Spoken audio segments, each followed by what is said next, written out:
Good morning everyone. Today I will start chapter number 8। मैं हूँ मधुमक्खी। ओके, ये पार्ट पढ़ने का हमारा जो एम है वो हमें क्या उससे हमें सीखने को मिलता है कि वैज्ञानिक दृष्टिकोण यानी कुछ साइंस से रिलेटेड कुछ हमें इसमें कुछ बातें बताई गई जो वो पता चलेगा।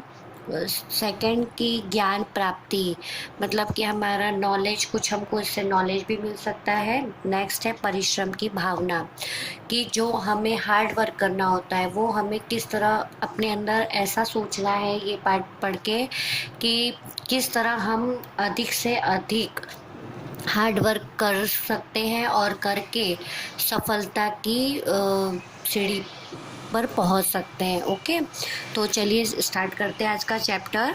मैं हूँ मधुमक्खी। संभव और खुशी फूलों के बगीचे में पकड़म पकड़ाई खेल रहे थे। संभव और खुशी नाम के दो बच्चे थे जो फूल के बगीचे में पकड़म पकड़ाई खेल रहे थे। तभी उन्हें फूलों पर मंडराती गुनगुनाती मधुमक्खी दिखाई पड़ी। जैसे जब वो वहाँ पे खेल रहे होते हैं तभी वहाँ पर फूलों के ऊपर उन्हें कुछ एक एक मधुमक्खी उन्हें फूलों के ऊपर मंडराती हुई गुनगुन गुन करती हुई दिखाई पड़ती है। वो कभी इस फूल के ऊपर जाती तो कभी उस फूल के ऊपर। तो क्या हो रहा था कि वो एक फूल से दूसरे फूल के ऊपर वो अपनी जगह वो चेंज कर रही थी बारी बारी से। दोनों हैरानी से एक दूसरे को देखने लगे। फिर दोनों जो खुशी और संभव थे वो दोनों हैरान हो गए, सरप्राइज होके एक दूसरे को देखने लगे। तभी उन्हें किसी के ठहाका मारकर हंसने की आवाज आई। जब वो दोनों एक दूसरे को देख रहे थे तो उन्हें एक अलग तरह के हंसने की आवाज सुनाई दी। अरे, इधर उधर क्या देख रहे हैं, मैं तो आपके सामने हूँ। तो क्या आवाज आती है कि आप इधर उधर क्या देख रहे हो, यानी खुशी और संभव को एक आवाज आती है कि आप इधर उधर क्या देख रहे हो, मैं तो आपके सामने हूँ।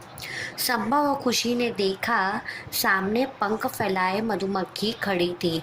जब वो उस आवाज को ढूंढने लगे कि ये आवाज कहाँ से आ रही है, तब उन्होंने सामने ही देखा कि एक मधुमक्खी उनके सामने ही पंख फैलाकर खड़ी हुई है। वह बड़े प्यार से बोली, बच्चों जानते हो मैं कौन हूँ। तो वो बड़े प्यार से बोलती है कि बच्चों क्या आप जानते हो मैं कौन हूँ। मैं हूँ शहद की मक्खी। फिर वो खुद से ही बोलती है, मैं हूँ शहद की मक्खी, मतलब मैं मधुमक्खी हूँ जिससे शहद लोगों को मिलता है। हाँ हाँ, वही शहद जिसे आप खूब मज़े से खाते हैं। फिर वो क्या बोलती है, हाँ वही शहद जिसे आप खूब सारे मज़े लेकर खाते हो, यानी हनी। संभव बात काटते हुए बोला, पर तुम तो बहुत छोटी हो, तुम शहद कैसे बनाती हो। अब संभव को ऐसा लगा कि ये तो शहद की मधुमक्खी है, तो उसके मन में तुरंत क्वेश्चन आया और वो मधुमक्खी की बात को बीच में ही काटते हुए बोलता है कि तुम तो बहुत छोटी हो तो तुम शहद कैसे बनाती हो।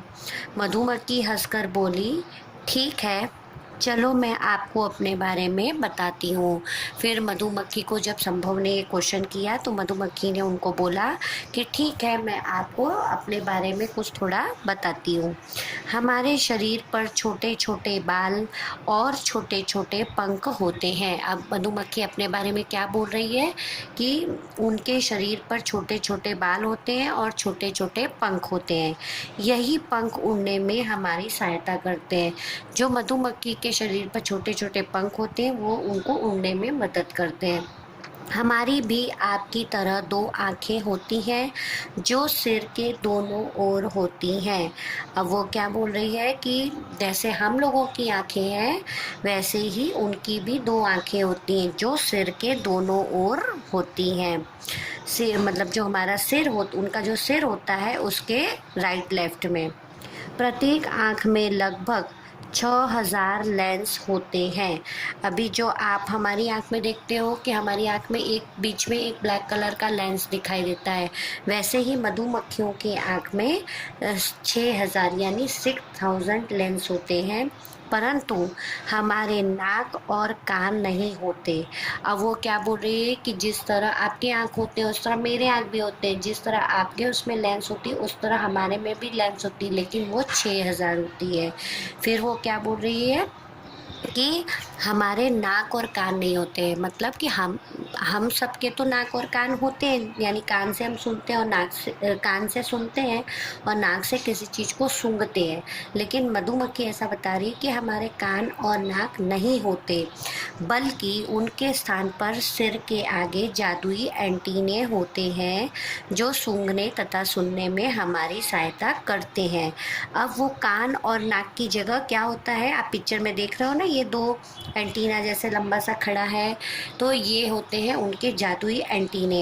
ये एंटीने से वो सूंघने का भी काम करती हैं किसी चीज़ को, और किसी चीज़ को सूंघने, किसी भी आवाज़ को सुनने का भी काम करती हैं। ये इनसे वो सुन भी सकती हैं और किसी चीज़ को सूंघने में भी उनको ये दो एंटीने मदद करते हैं।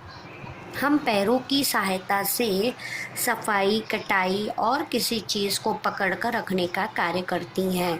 अब वो क्या बोल रही है कि जो हमारे पैर होते हैं, पैरों की सहायता से वो क्या करती हैं, जब कहीं पे भी वो बैठती हैं तो उन्हें जब कहीं पे भी गंदगी लगती है तो वहाँ से वो सफाई कर, अपने पैरों से ही वो उस जगह को क्लीन कर सकती हैं। या किसी चीज़ को हटाना, काटना है तो उसका भी काम कर सकती हैं।